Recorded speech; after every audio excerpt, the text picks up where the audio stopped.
Hi, in this video, I'm going to share with you some of the tips and tricks on mastering case studies. So the three goals of case studies are the first one, every case study is written with a specific teaching objective.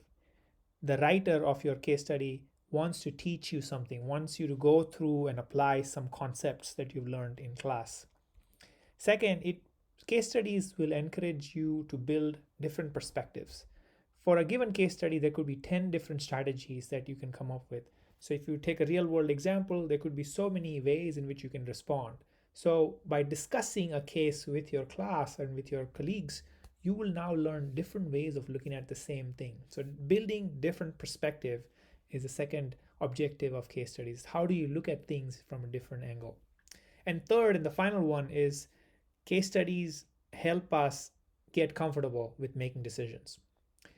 There will always be imperfect decisions because the information is not perfect at all the time. And we have to make decisions quickly. There's time pressures. So, how do we get into this rhythm of analyzing something, coming up with strategies, thinking from different perspectives, and taking a stand? So, that's the reason why we do case studies. Three main objectives: to learn something and apply the concepts that we've learned, build different diverse perspectives, and third, get comfortable making decisions even with imperfect information and under time pressure. And all of these are real life scenarios. As you work in a company, you will have to quickly make these decisions and apply what you have learned. So there are three C's as to an anatomy of a case study. First is characters. Every case has a bunch of characters or people. There are people with titles and roles and positions. They have motivations, background. You have to know who they are, what their motivations are, what are the dynamics between people, what is their tenure. So that's character. Second is company itself. Like what are the customers of the company? What products does it build? How does it differentiate itself? What are the strengths of the company? What are its weaknesses? What capital allocation decisions they've made or what strategic decisions they've made so far. It tells you the history of the company. And then the third is competition, as to how is this industry, is it profitable? Is it competing with many players or few players? Is it a monopoly? Is it an oligopoly? What is it? Like, what are the facts? What are the numbers and how it has grown and evolved? So these are the three C's. You want to really look for these three aspects: the people with characters, the company is to where they operate in, and the industry, the larger landscape which they operate through. So if you build this mental map, then you can get a clear idea as to what are all the constituents at play in this case study. And there are 10 steps and 10 tips to mastering any case study. The first one, so if you get a new case study, the first thing you should probably do is read the questions of the case first. That'll get you some anchoring as to what is my true north perspective. Like, what is the case trying to get me to focus in on? So get to the questions first. There'll be a title. Don't go straight into the case study line by line. Just read the questions first. It's like the GMAT, right? We or the GRE. Like we are trained to optimize and be perfect, yet be optimally moving fast. So reading the questions first is important, and then you read the first pass of your case study very quickly. So just to get a structure, an overview, you already have the questions back of your mind. Then you do a first pass read, then you summarize it in one paragraph. What do you remember? When you summarize it in one paragraph, then you will quickly realize that, hey, there are these questions, and I've probably understood this structure this way, and your memory will become much more sharper with understanding what those facts were. You might not have all the facts in the first summary, but you'll at least get a structure as to what happened, why it happened, or some key core structures of the case. Then reread the questions again. Now you will read it and now you'll realize, oh, this is where I need to focus in on. So then do the second pass read, mark out all the areas that are relevant to the questions, and you might even mark out all the facts that you can go reference. After doing that, now you are golden. Now you can apply your concepts that you have learned in class. So they remember this, right? Like every case in class, it's to apply those concepts so that systematically we can learn to apply these concepts. But in real life, all of these concepts need to be applied at the same time. But typically in the first case, in the first few cases, apply the core concepts that are expected for you to apply. that will make your learning stronger. It's not to say that you cannot apply other concepts, you can, but if you really want to master this, then go deeper, because remember, the first objective of the case study was for a teaching objective, right? It wants you to do the homework of reading all of that cases at home, but then come up with perspectives and then apply those concepts that you've learned into real life scenarios. So applying those concepts, recently learned concepts, will help you master that concept. You could apply other concepts too, but apply the ones that are relevant and much more objective to the case at hand.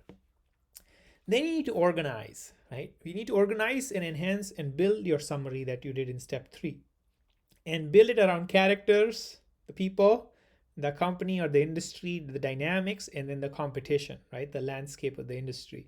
When you do that, you can quickly even say, hey, what are the strategies used so far? What are the background of the people? And then you can have a one pager in terms of like your organized summary. You need it in such a way that you can quickly get those facts out. In real life, if you don't have these organizations done well, then you will have difficulty getting to that information that you need to support you in terms of supporting your claims. So organize your information in such a way that you can quickly get to it. And the anatomy of a case study with characters, company, and competition really helps you to bucket these things in a way that's easy for you to say, hey, am I looking for an answer for the company itself? Then I'll go to the company section, or the character section if it's people oriented, or if it's like the industry oriented, then I'll go there, right? So it's zooming out from the person to the company to the landscape, right? So then you know where you need to go, where you need to zoom out or you need to zoom in. So organize your information in a way that's easy for you to retrieve and use at your command. And then the most important is for you need to really prepare in advance of coming to the class to discuss the case study or with your team. Preparing offline will really get you to think. It'll really get you to try out different strategies in your mind. And then when you discuss it with your team, you will probably get a lot of perspectives. You'll see different team members look at the same problem in different ways. And remember, if you don't prepare offline for these case studies, if you don't really spend the time, then the class time or the time with your team will not be as useful, because it's bound to be quick. It is bound to be like quick decision making process, which is a tree of decision. Once you make this decision, then you have to make this decision. It's all related.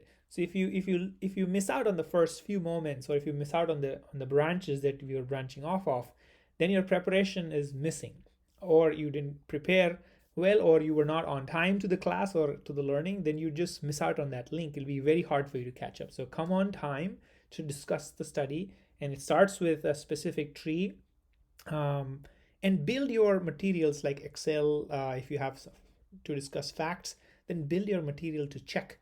First check like, hey, is this facts actually the claim supported by the facts and numbers? So build all of that and prepare offline at home with all of the things that you need to really back up or invalidate some of the claims that are being put in.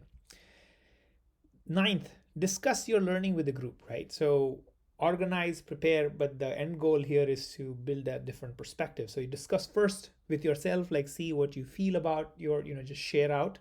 And then second, share out with your learning team, like your group of people that you are with, as to what your stand is, and then seek to understand other people's stand. That way you're also testing out how does it feel coming out of your mouth. How does it feel when you share what you decided.